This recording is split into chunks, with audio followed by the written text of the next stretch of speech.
jangan sampai santri itu menganggap bahwa ngaji kitab doang, enggak. Justru kita di sini aja transaksi uang aja udah pakai uang Anida. Semuanya udah secara virtual. Masya Allah. Kemarin kita baru ngobrol ya. Iya, waktu itu baru wacananya ya. Wacana. Masya Allah. Nah itu nama arti pondok pesantren modern. Jauhan semangka datang ke sini apa jauhan kita yang tinggal makan doang? Selamat datang di Rukun Podcast. Program unggulan kita itu bahwa mengajarkan anak-anak tuh mandiri loh. Gitu. Mandiri bahwa anak-anak tuh harus bisa nanti di kehidupan yang nanti mereka memiliki detail masyarakat. Yeah. Mereka tidak meminta-minta. Harusnya mereka itu bangga jadi santri, dan bahkan nama santri udah diangkat sebetulnya ya dari pemerintah sendiri. Yeah. Ingin punya ciri khas bahwa santri itu memang betul-betul diajar kemandirian, terutama dari segi ekonomi gitu. Karena itu faktor yang paling utama kayaknya, ekonomi dulu yang harus dikejar oleh kita. Selanjutnya ya samalah kayak modern aja. Kurikulum pun sama, kelasnya 1 2 3 4 5 6 1 X 3 X. Jadi ciri khas salah satu ciri khas yang paling paling menonjol di pesantren modern Anida ini, santri juga diajarkan untuk menjadi seorang entrepreneur. Luar biasa loh itu, Ustaz. Karena kan biasanya pondok modern ya lebih mengkaji pelajaran-pelajarannya juga lebih modern, akademisi seperti itu. Lebih ke hafalan gitu. Berarti kan diajarkan untuk bertani, diajarkan untuk bertani, untuk beternak ternak kambing juga. Kambing juga. Kambing, ikan. Ya tadi kita naik turun lah. Sempat di ikan, lele, di kambing juga, terus di chicken juga dulu kita pernah, terus di kebab juga pernah, di labelin Anida. Dan yang sekarang yang bertahan itu adalah sendal juga dari ban itu, limbah.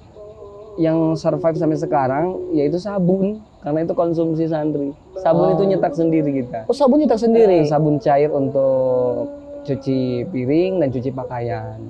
Dan sampai sekarang masih survive. Kalau yang untuk produk yang dijual keluar, ya berubah-berubah lah. Iya, sembari melihat juga ketertarikan santri ya. Ketertarikan santri.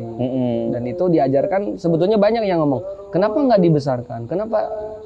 Tadi tujuannya itu apa? Kita untuk itu bukan untuk memang pengadaan survive-nya ekonomi di pondok pesantren, memang betul. Tetapi yang lebih diambil poinnya adalah bahwa anak-anak tuh bisa melakukan itu. Walau memang tidak expert, tapi mereka pernah melakukan itu. Dan keluar dari pondok pesantren, mereka insya Allah memiliki kompeten untuk di sana. Jelas itu luar biasa sih, Ustaz, sepakat banget. Karena memang begitu biasanya ya untuk strata SD, SMP, SMA, ya kita tidak bisa menafikan bahwasanya kita masih mencari kan, belajar. Kalaupun sudah di pesantren dikasih modal-modal entrepreneur, modal-modal bertani, bikin sabun bahkan, itu luar biasa sih. Masya Allah sih itu. Setidaknya mereka pernah melakukan itu. Dan suatu saat nanti memori itu akan kembali. Betul. Kalau sekarang mereka belum sadar. Justru kan minimal mereka sudah, aku tertarik nih untuk bikin sabun, atau tertarik bikin kebab gitu ya. Masya Allah. Dan life skill yang paling utama sih, tani itu kan yang paling luar biasa di zaman sekarang loh. Gimana pemandangan orang terkait masalah petani gitu. Iya. Itu padahal itu menjadi penopang bangsa kita ini ya, bertani itu ya. Entah itu dari tumbuhan, entah itu dari peternakan. Iya. Tani ikan, dan juga dari tumbuhan juga memang. Ustadz, ini santri-santri yang ada 47 orang ini SMP, SMA atau SD juga kah? Kalau kita memang jenjangnya bukannya itu dari pindahan SD dan juga SMP. SMP berarti kalau mereka masuk sini programnya takhusus. Nah, kalau misalkan lulusan SD normal 1 2 3 4 5 6. Gitu. Dan di sini memang kita nggak bisa nyebutin kelas 7, kelas 8, kelas 9, kelas 10 sampai 12, enggak. Kita tetap datang ke sini 1 2 3 4 5 6. Pindahan kelas 1 juga dari nol lagi. Mengikuti dengan dasar pembelajaran ya. Dasar pembelajaran. Dan mereka tetap mendapatkan ijazah. Berarti itu juga formal ya? Formal. Akan tetapi kita karena atas nama modern, Mm-mm. kita pikirkan nomor induk siswa nasionalnya. Walaupun di dalam kelas masuk itu kan dari mulai jam 7 keluar jam 3 sore. Jam 3 sore. Jam 3 sore. Itu kan pelajaran pondok, kitab-kitab kuning itu masuk ke sana semua. Mm-mm. Sorenya tadi ekstrakurikuler, malamnya mereka belajar. Ba'da maghribnya mereka ngaji tilawah Al-Quran, firqah-firqah, kelompok-kelompok gitu. Berarti kegiatan-kegiatannya itu istirahat santri itu pergantian waktunya saja Iya, ya. pergantian waktunya Artinya aja. full semua ya, Full, dari bangun full. tidur sampai tidur lagi Sampai ya. tidur lagi jam 10 kita tidur itu. Ada Masya Allah. broadcast. Masya Allah. Broadcast bahasa Arab, broadcast bahasa Inggris. Dan itu mereka harus bisa itu bahasa Arab, bahasa Inggris. Dan itu wajib. Masya Allah.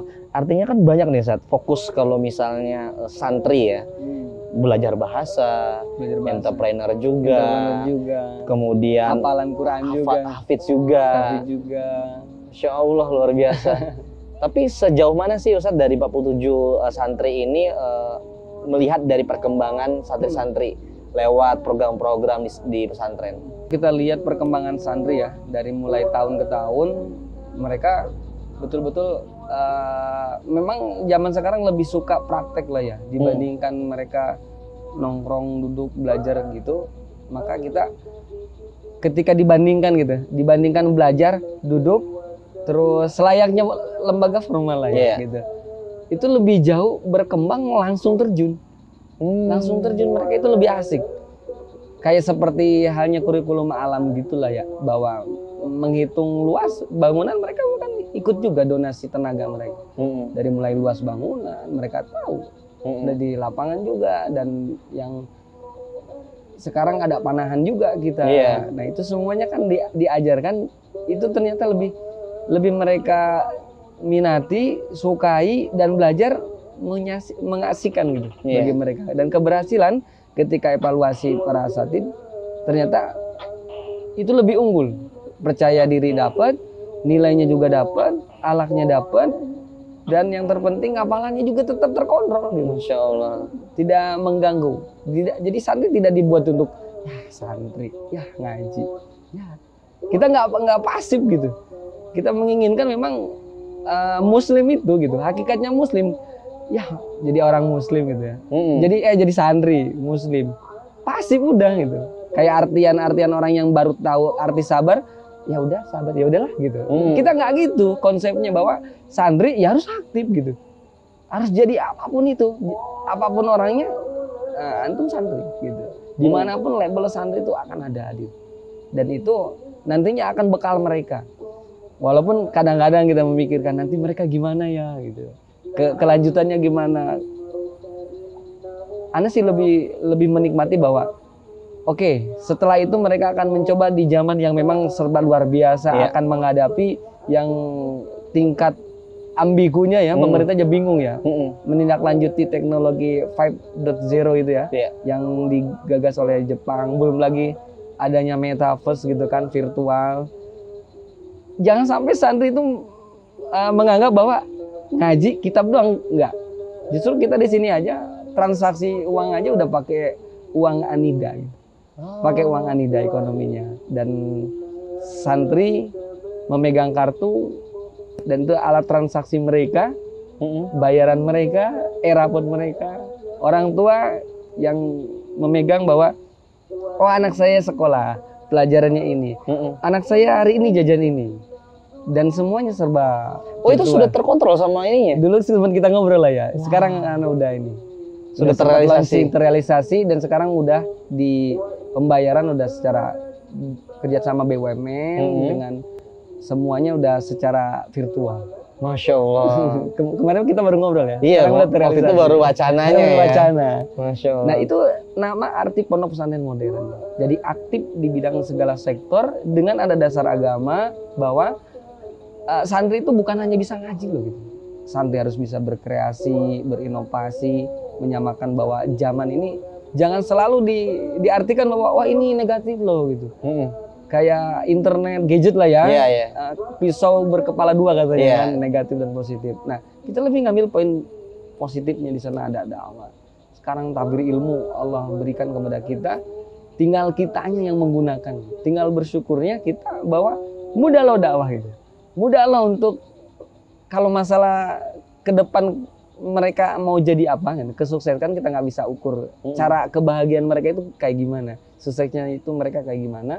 Output kita artinya bahwa santri bisa aktif, bisa berdakwah, mereka berdikari, mandiri sendiri, dan mereka akan memiliki pesannya adalah mereka itu harus betul-betul menjadi seorang khalifah itu. Masya Allah. Dan kayak kelaparan itu kayaknya nggak ada babnya ya, soalnya Nabi aja udah mendoakan bahwa ya Allah jangan sampai umatku untuk kelaparan, itu dikabulkan gitu. Yang nggak dikabulkan cuma satu kan, antara perselisihan. Iya. Ya, itu. Jadi kayaknya bab masalah rezeki mah itu Allah udah berilah. Kebanyakan sih kalau kita mikir kemana nyari rezeki gitu. Iya. Padahal jauhan rezeki apa jauhan kita yang mengejar rezeki? Yang kita paham, ya ini aja nih, ini rezeki nih ya, makanan semangka lah ya. Jauhan semangka datang ke sini apa jauhan kita yang tinggal makan doang? Jauhan semangka datang ke sini. Jauhan semangka yang di sini. Berarti kan rezeki itu saking betul-betul Allah berikan. Dan bandingannya hanya satu sayap nyamuk doang kan. Masya Allah, Masya Allah. Dengan artinya bahwa persoalan rezeki ya Allah udah jamin, yang belum dijamin itu masuk surga apa enggak gitu kan. Itu jaminan aja. Itu mereka harus pilih gitu kan. Kalau ingin mereka mati dalam keadaan ibaratnya husnul khotimah, ya mereka harus dikejar itu husnul khotimahnya. Dalam keadaan yang memang mereka itu siap lahir dalam keadaan nangis dan semua orang tersenyum, meninggal dalam keadaan orang-orang nangis dan kita meninggal dalam keadaan tersenyum. Masya Allah. Gitu.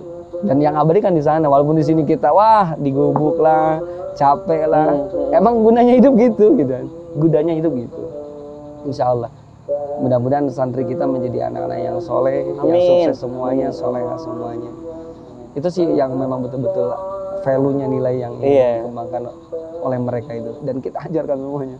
Dari ngedit juga kita semuanya ajarin ngedit juga ya. Walaupun memang expert mah nanti, kita mengenal aja.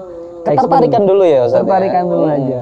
Artinya orang kuliah pun mulai dari nol gitu. Dari nol ya. Kayak misalnya saya nyantri juga, kemudian kuliah di jurusan komunikasi kan tentu beda ranah ilmunya ya, dan kita harus memulai dari nol lagi. Dan yang paling terpenting persoalan hidayah itu persoalan Tuhan, persoalan Allah. Jadi respon kita nih jadi seorang pendakwah, ada kiai, ada ustadz, jangan suka memaksakan orang bahwa lu harus kayak gua gitu kan, atau antum harus kayak ana nih, nggak bisa gitu. Kita sampaikan aja, kan dakwah itu mengajak aja. Iya. Terlepas ajakan itu bisa masuk ke dalam respon mereka gitu, serapan mereka. Dirinya sama Allah. Iya ya? Gitu, pengaruh mereka itu apa, kita kan dapat pahala aja cukup dakwah itu. Dan nama kita kan Anida, itu panggilan dakwah. Anida itu panggilan dakwah. Sehingga kalau misalkan kita memaksakan output dari wah ini santri kita begini, santri begini, tuh kan udah ngatur-ngatur urusan hidayah Tuhan kan. Itu urusan Allah gitu. Nantinya kita sakit hati. Oh punya santri begini-begini enggak. Kita lebih ke itu urusan Allah. Kita itu dakwah, sampaikan yang sebaik-baiknya, dan terlepas dari pengaruh kita untuk dakwah ini kepada responnya bagi santri, tetap kita ada doa bahwa mudah-mudahan terpengaruh, mudah-mudahan mereka soleh, mudah-mudahan mereka baik, berakhlak, mereka jadi orang kaya, orang sukses, kaya yang dermawan, dan selalu digaungkan adalah mudah-mudahan mereka bisa zakat. Kalau orang-orang yang minta zakat berarti mereka udah pasti kekayaannya berlimpah lah. Masya Allah. Kebanyakan kan orang rukunnya yang ke Islamnya yang kelima, pengen pergi haji, padahal itu individu. Tapi kalau misalkan zakat itu semua umat merasakan. Ayo, impactnya ya. Kita doa mudah-mudahan kita bisa zakat. Amin. Amin. Dan itu zakat yang paling utama. Ketika udah zakat, semuanya ekonomi itu akan terbentuk, dan keresahan-keresahan dari mulai ada bonus demografi kan gitu kan. Pemuda itu akan banyak di Indonesia, maka itu sebenarnya yang mengiang-iang sehingga kita membuat pesantren, mudah-mudahan pemuda-pemudi Indonesia yang akan datang menjadi di dunia ya, bonus demografi Indonesia itu akan banyak pemuda banget. Apakah akan menjadi solusi apa petaka? Iya. Ya mudah-mudahan. kita berdoa ikhtiarana jadi pendakwah ya di lembaga formal pesantren. Kedepannya mudah-mudahan Indonesia akan maju lagi dan zaman teknologi tetap kita song-song, kita terima, tapi kita tidak lupakan nilai-nilai agama kita. Trendingkan lah agama-agama kita. Ustadz, antum kan waktu itu baru lulus dari sebagai santri, walaupun santri akan menjadi label yang sampai seumur hidup. Sampai seumur hidup. Kemudian mendirikan pondok, berguru di mana-mana dan juga mengajarkan dai lah kepada masyarakat maupun kepada mualaf-mualaf di pondok pesantren Mu'alafah Irena waktu itu di UMI. Pernah minder nggak sih, Seth? Sebagai anak muda, tahu-tahu ngajar gitu, tahu-tahu ngedai gitu kan.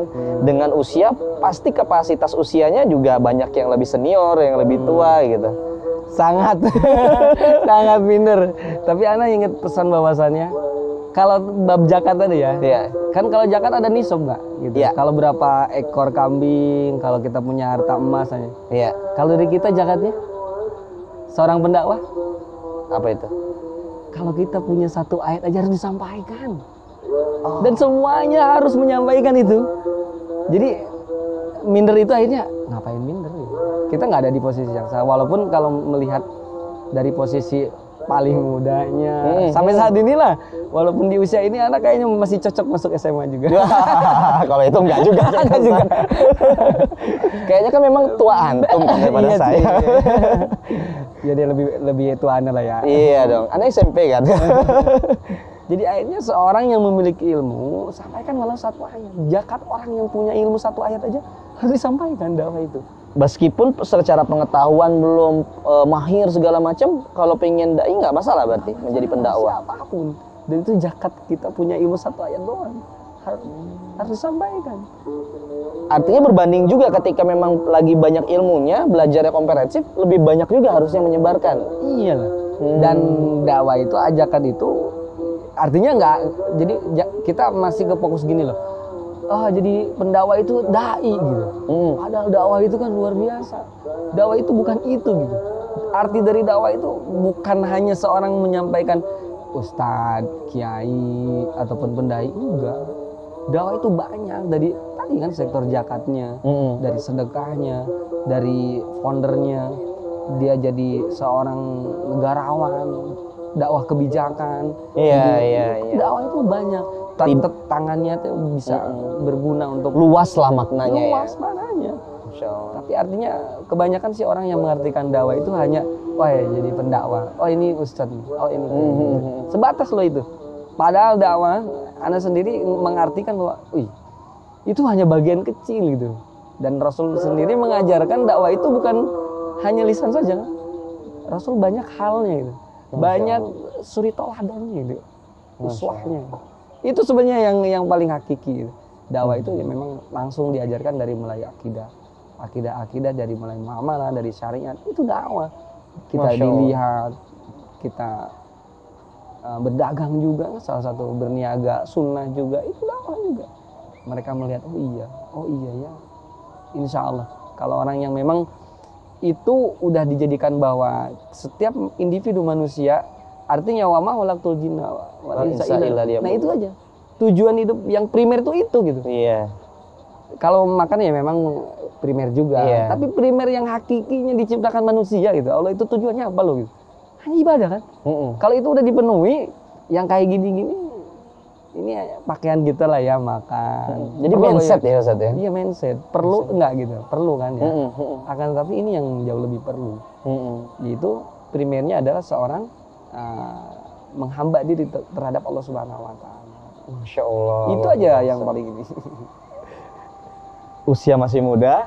Antum sudah 30 Ustaz? 29. Usia 29, seorang pendiri pondok dan saat ini sebenarnya disebut sebagai kiai, sudah sangat masuk. Terima kasih Ustadz Rus'an atas waktunya. Insya Allah buat sahabat rukun juga ini menjadi inspirasi yang luar biasa agar bisa istiqomah. Kemudian sebagai anak muda juga jangan ragu untuk mengambil langkah, terutama buat jalan kebaikan. siapa tahu sahabat Rukun juga pengen mendirikan pesantren, mendirikan yayasan, Masya Amin, Allah. amin, Bisa berkunjung juga di Pondok Pesantren Modern Anida Ya. di Lewi Sadeng, Di Lewi Sadeng, Bogor Barat. Kabupaten Bogor, Masya Bogor Allah. Barat adanya. Jadi terima kasih Ustaz Ruslan atas waktunya. Assalamualaikum warahmatullahi wabarakatuh. Waalaikumsalam warahmatullahi wabarakatuh. Selamat datang di Rukun Podcast.